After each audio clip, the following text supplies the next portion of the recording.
There's the generation that saw the birth of computers, and then there's the generation that was born into a world with computers, but there's also the generation that grew up with them as the technology developed.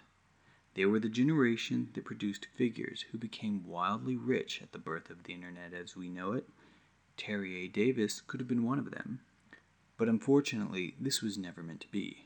It doesn't work very good, but it works. So you sit there, okay, going to Kmart.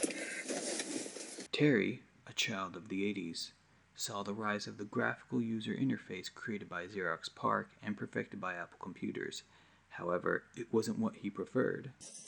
This is Luzthos, a 64-bit operating system for the IBM PC that's free and open source. It's designed for recreational programming. Anyway, it's predominantly command line driven. If you like icons, you can do icons too. They're just macros that have pictures. The think different ethos espoused by Apple is probably the same factor that led Terry to stick with his guns.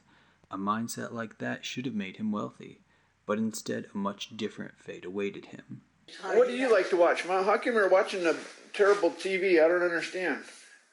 Why am I watching television? It looks like hell to me. I don't understand what the hell this is. I look at the television. I look at the television. I go, what the hell is this?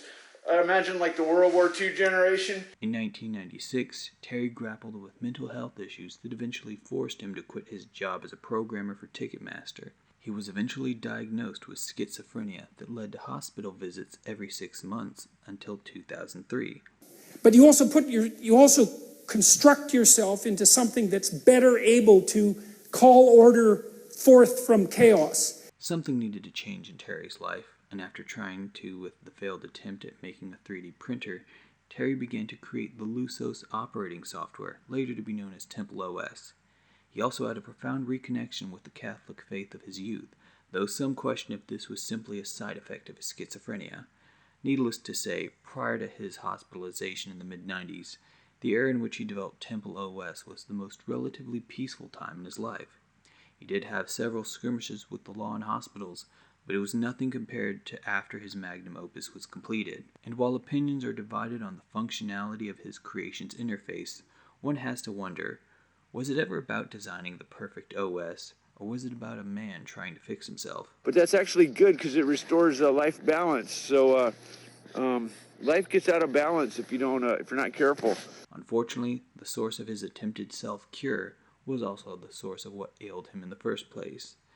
They were two sides of the same coin. Yeah, well, he's definitely crazy. Sure, but he's brilliant too. See, the work that comes out of that crazy is genius work. Well, I'm King Terry, and learned how to purify myself in a horribly impure environment.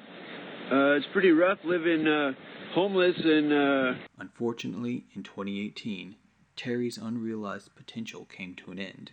He had been out of his parents' house for years, and after sporadic uploads onto social media, he decided to go dark and leave the internet. It was later revealed that he had been killed by an oncoming train late at night.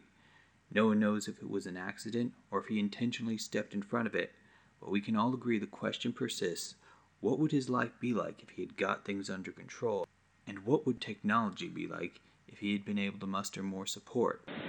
Such a horribly sick person come in here and pollute everything, and it was a lot of torture to snap me into